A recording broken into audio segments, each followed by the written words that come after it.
The illusion involved in fabulous thinking is not so complete and opaque as convention would represent it. In taking fable for fact, good sense and practice seldom keep pace with dogma. There is always a race of pedants whose function it is to materialize everything ideal. But the great world, half shrewdly, half doggedly, manages to escape their contagion. Language may be entirely permeated with myth, since the affinities of language have much to do with men gliding into such thoughts. Yet the difference between language itself and what it expresses is not so easily obliterated. In spite of verbal traditions, people seldom take a myth in the same sense in which they would take an empirical truth. All the doctrines that have flourished in the world about immortality have hardly affected men's natural sentiment in the face of death, a sentiment which those doctrines, if taken seriously, ought wholly to reverse. Men almost universally have acknowledged a providence, but that fact has had no force to destroy natural aversions and fears in the presence of events.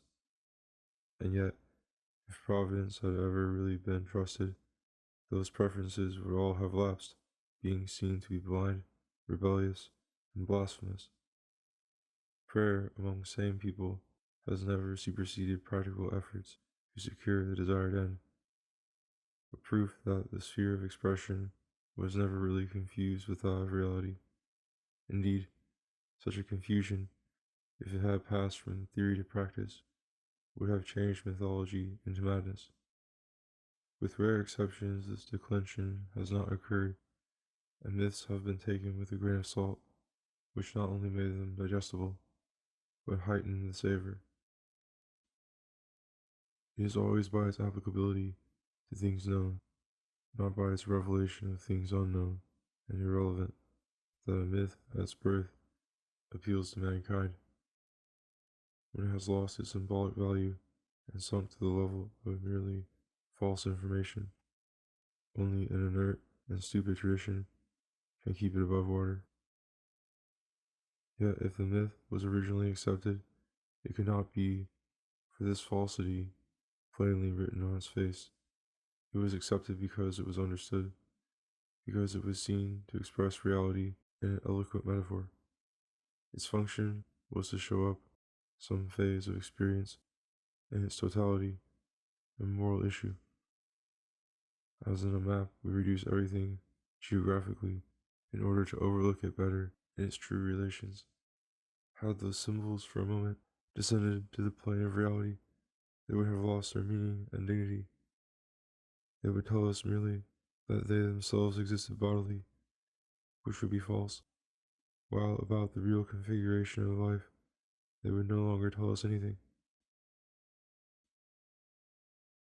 The true function of mythical ideas is to present and interpret events in terms relative to spirit. Things have uses in respect to the will which are direct and obvious, while their inner machinery of these same things is intricate and obscure. We therefore conceive things roughly and superficially by their eventual practical functions and assign to them, in our poetry, some counterpart of the emotion they arouse in us. This counterpart, to our thinking, constitutes their inward character and soul. So conceived, soul and character are purely mythical, being arrived at by dramatizing events according to our own fancy and interest. Such ideas may be adequate in their way if they cover all the uses we may eventually find in objects they transcribe for us dramatically. But the most adequate mythology is expression, it is not prophecy. For this reason, myth is something on which the mind rests.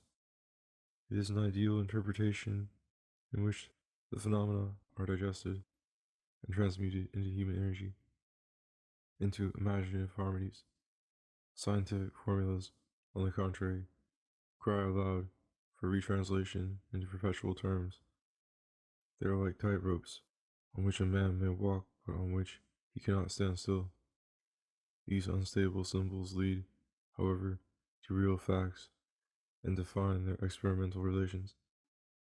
while the mind, reposing contentedly in a myth, needs to have all observation and experience behind him, for it will not be driven to gather more. The perfect and stable myth would rest on a complete survey and steady focusing of all interests really affecting the thinker. This symbol would render the diffuse natural existences which it represented in an eloquent figure. And since this figure would not mislead, practically, it might be called true. But truth in a myth means a sterling quality and standard excellence, not of literal or logical truth. It will not, by a singular accident, represent their proper internal being as a forthright, unselfish intellect would wish to know it. It will translate into the language of a private passion the smiles and frowns which that passion meets with in the world. There are accordingly two factors in mythology: a moral consciousness and a corresponding poetic conception of things. Both factors are variable, and variations in the first, if more hidden, are no less important than variations in the second. Had fable started with a clear perception of human values, it would have gained immensely in significance, because its pictures, however wrong the external notions they built upon, would have shown what, in the world so conceived, would have been the ideals and prizes of life. Thus Dante's bad cosmography and worse history do not detract from the spiritual penetration of his thought, though they detract from its direct applicability. Had nature and destiny been what Dante imagined, his conception of the values involved would have been perfect, for the moral philosophy he brought into play was Aristotelian and rational. So his poem contains a false instance or imaginary rehearsal of true wisdom. It describes the life of reason in a fantastic world. We need only change man's situation to that in which he actually finds himself, and let the soul, fathomed and chastened as Dante left it, ask questions and draw answers from this study or dream. Myth travels among the people, in their hands its poetic factor tends to predominate. It is easier to carry on the dialectical or drama proper to a fable than to confront it again with the facts and give them a fresh and more genial interpretation. The poet makes the fable, the sophist carries it on. Therefore, historians and theologians discuss chiefly the various forms which mythological beings have received, and the internal logic or moral implications of those hypotheses. They would do better to attend instead to the moral factor. However interesting a fable may be in itself, its religious value lies wholly in its revealing some functions which nature has in human life. Not the beauty of God makes him adorable, but his dispensing benefits and graces.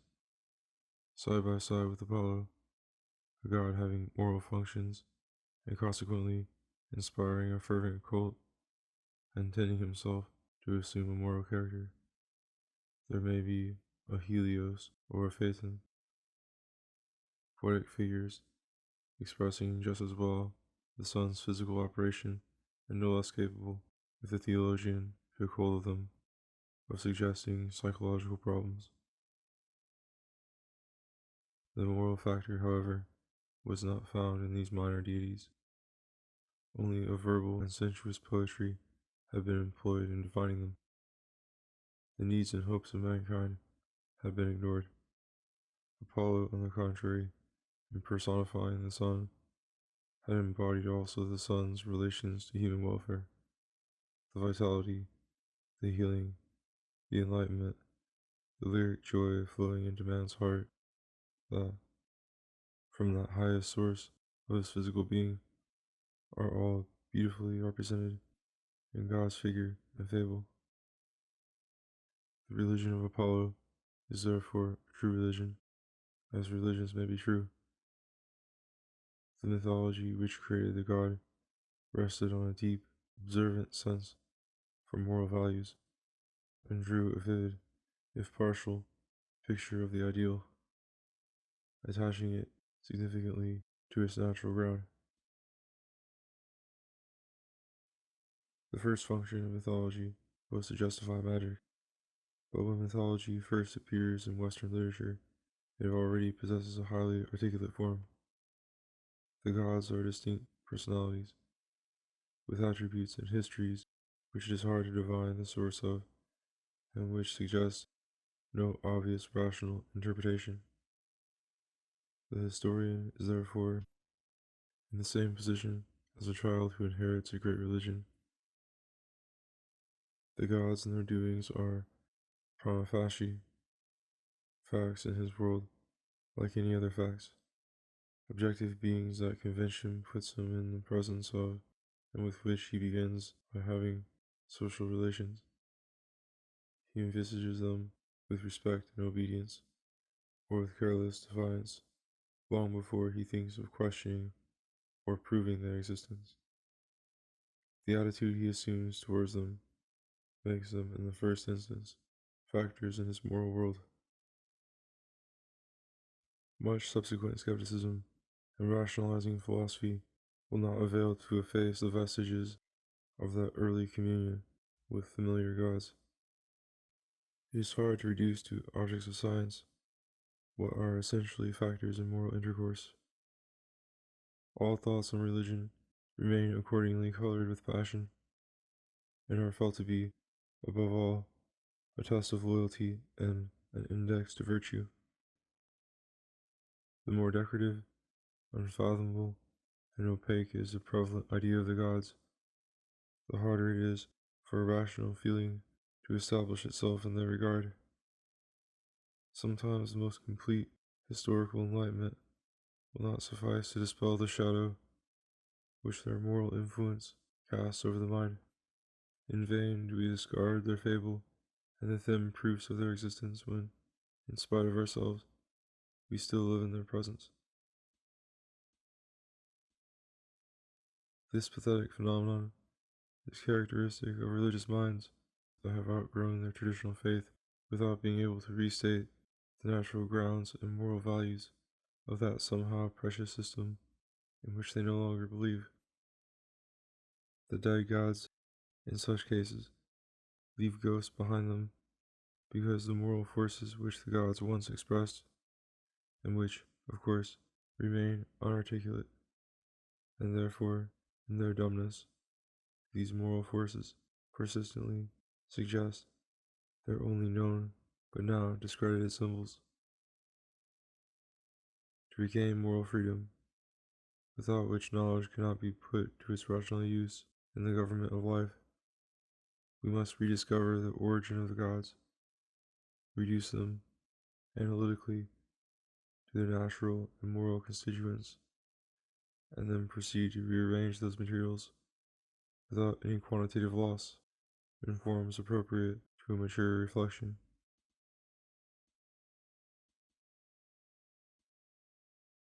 Of the innumerable and rather monotonous mythologies that have flourished in the world, only the Greco-Roman and the Christian need concern us here, since they are by far the best known to us and the best defined in themselves, as well as the only two likely to have any continued influence on the Western mind.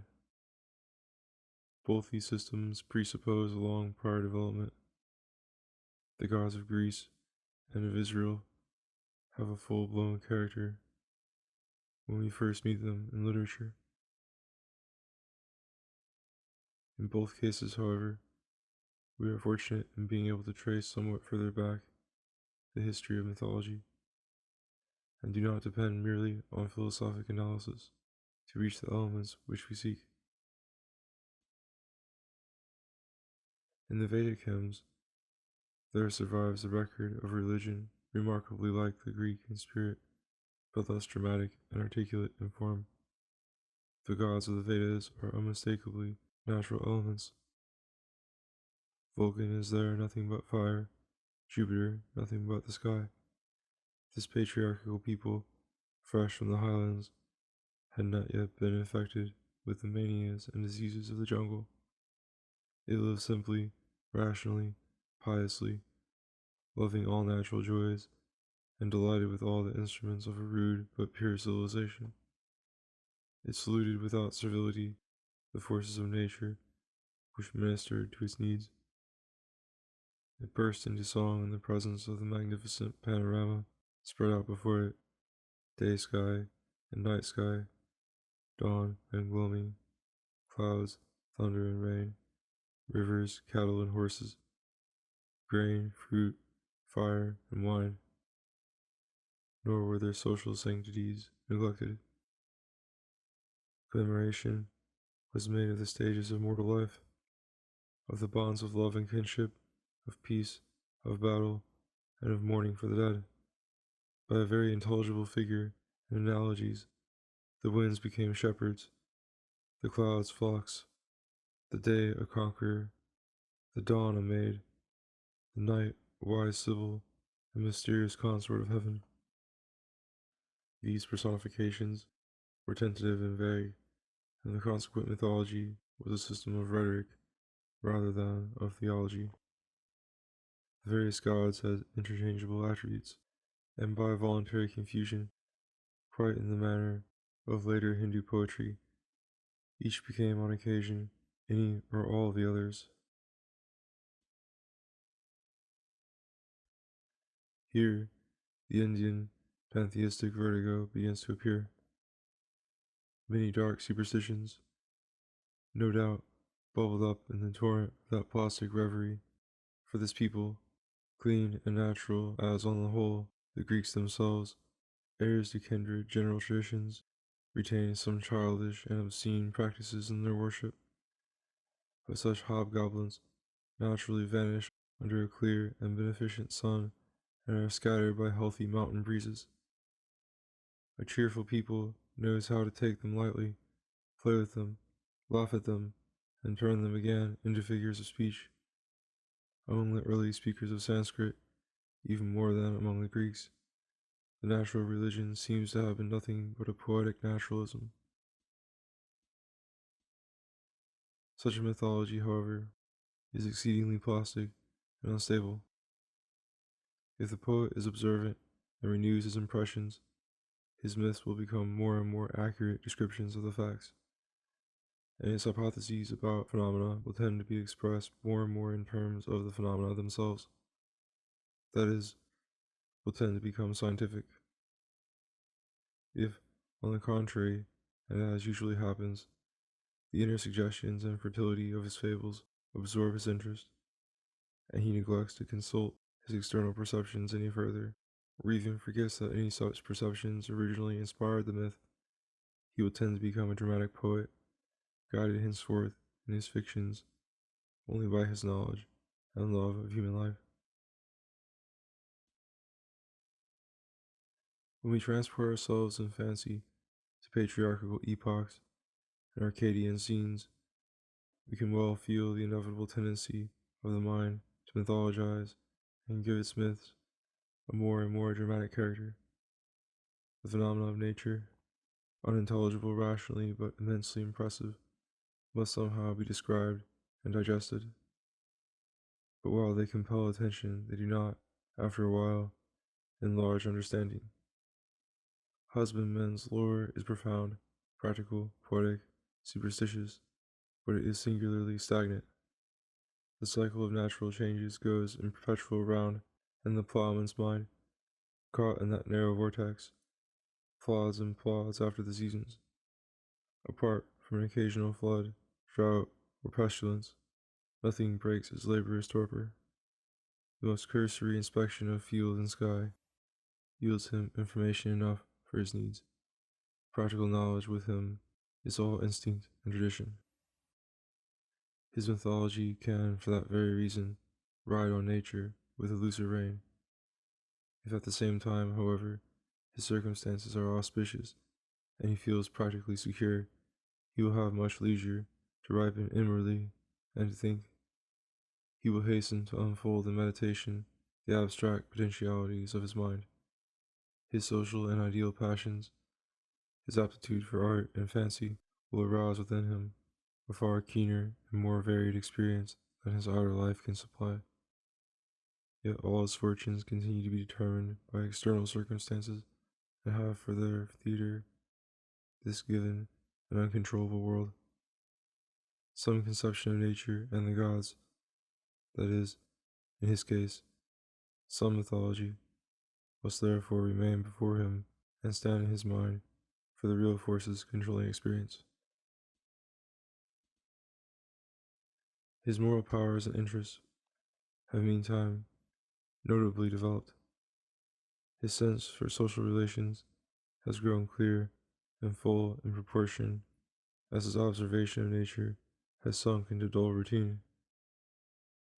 Consequently, the myths by which reality is represented lose, so to speak, their birthright and their nationality. They pass under the empire of abstract cogitation and spontaneous fancy. They become naturalized in the mind. The poet cuts loose from nature and works out instead whatever hints of human character or romantic story the myth already supplies. Analogies drawn from moral and passionate experience replace the further portraiture of outer facts. Human tastes, habits, and dreams into the fable, expanding it into some little drama or some mystic anagram of mortal life. While in the beginning, the sacred poet had transcribed nothing but joyous perceptions and familiar industrial or martial actions, he now introduces intrigue, ingenious adventures, and heroic passions. When we turn from the theology of the Vedas to that of Homer, we see this revolution already accomplished. The new significance of mythology has obscured the old, and what was a symbol for material facts has become a drama, an apologue, and an ideal. Thus, one function of mythology has been nothing less than to carry religion over from superstition into wisdom, from an excuse and apology for magic into an ideal representation of moral goods. In his impotence and sore need, a man appeals to magic. This appeal he justifies by imagining a purpose and a god behind the natural agency.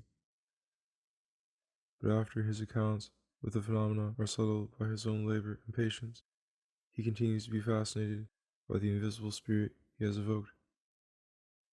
He cherishes this image. It becomes his companion, his plastic and unaccountable witness and refuge in all the exigencies of life. Dwelling in the mind continually, the deity becomes acclimated there. The worship it receives endows it with whatever powers and ideal faculties are most feared or honored by its votary. Now the thunder and the pestilence which were once its essence come to be regarded as its disguises and its foils. Faith comes to consist in disregarding what it was once religion to regard, namely, the ways of fortune and the conditions of earthly happiness. Thus the imagination sets up its ideals over against the world that occasioned them, and mythology, instead of cheating men with false and magic aids to action, moralizes them by presenting an ideal standard for action, an imperfect object for contemplation.